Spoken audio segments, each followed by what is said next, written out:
Mitchell Trubisky, sleeper quarterback. Yep, you heard it here. What's up, everybody? It's Eric, aka Doc, coming at you from the Triple Play YouTube channel and letting you know why Mitchell Trubisky is somebody that you should be targeting in every single draft you do, no matter what the format is. And I think he's going to have a breakout season. So let's just dive into it and show where you can get him because his ADP is ridiculously low. At Fantasy Pros, he's QB 32, average pick 211. Yahoo, he's QB 31. And ESPN only does the top 25 quarterbacks, and he's outside of the top 25. So most of these sites don't even view him as a QB2 and a bottom tier starting quarterback, which I just think is crazy because you look at some of the flashes of potential that Trubisky has had over the years. He had a 6-touchdown game. Now, I know that's just one game, but that's still not many people have had a 6-touchdown game. He was actually the QB7 weeks 1 through 8 in the 2018 season. So for half a season, he was a top 12 quarterback. He has a 64% career completion percentage, and he's upped it every season since his rookie year. So a lot of people think he's inaccurate, but he's actually been progressing as a passer throughout his career. And who knows, if Cody Parkey doesn't have that double doink, maybe the Bears go a little bit further in the playoffs and his legacy changes and he has a little bit of a longer leash. Now, I'm not saying that Trubisky doesn't have his problems because there are areas where he needs to improve. And a big thing for him is fumbling because in addition to interceptions, which a lot of quarterbacks are going to have, he can really prevent the fumbles. He has 27-4 seasons starting with the Bears. That's just not acceptable. And kind of in line with that is he's been sacked 111 times in 51 starts with the Bears.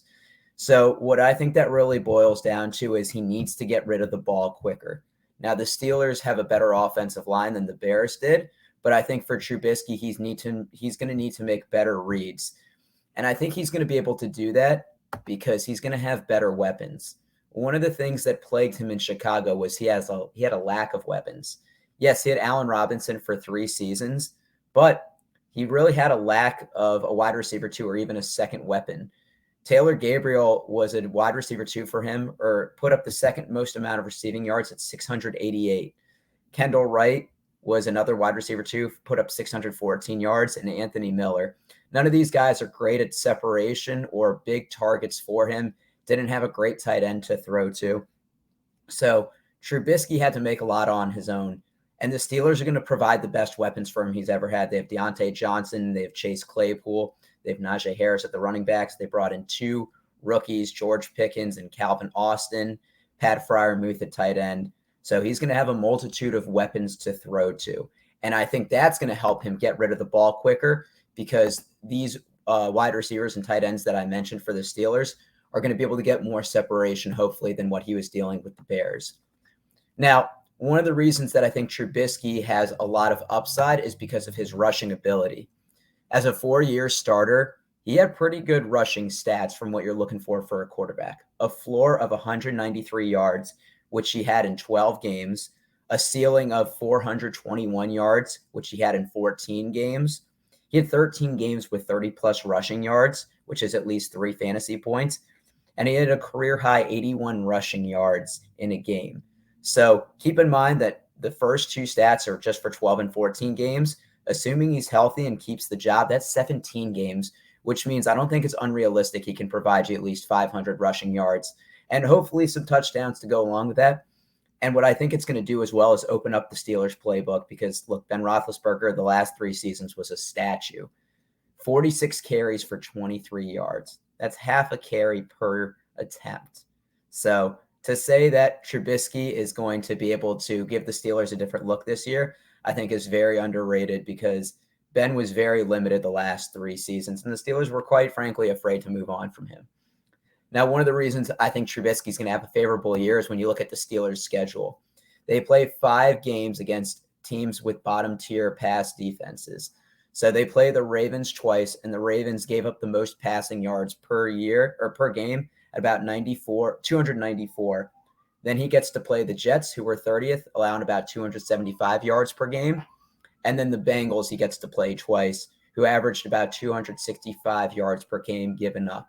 So once again, I think the schedule is a little bit more favorable for him to be able to be more accurate through the air and to accumulate those yards. And just kind of wrapping everything up, I think there's a lot of reason for optimism for Mitchell Trubisky. He's only 27 years old. Look at this baby face here. I'm 28 years old. He's younger than I am. So I don't think we need to write off his career yet. He is 29-21 as a starter, and that's with all the tumultuous time that he's had in the Bears with Matt Nagy as head coach, with Ryan Pace as the GM. He gets to play under Mike Tomlin and the Steelers, who have probably one of the most stable organizations. Mike Tomlin has never had a losing season, and if Trubisky is winning games, they likely won't replace him at Kenny Pickett. And he's a former number 2 overall pick. Now, I know he's always going to be compared to Mahomes and Deshaun Watson, where he was taken much earlier than them. But I think everybody had a first-round grade on Trubisky. So I don't want to label him just a bust yet. And his body is going to be fresh. He got to sit behind Josh Allen last season. He got to be in a good system with Buffalo, and he only threw 8 passes. So if there were any lingering injuries that he had, he hopefully had a chance to rest up.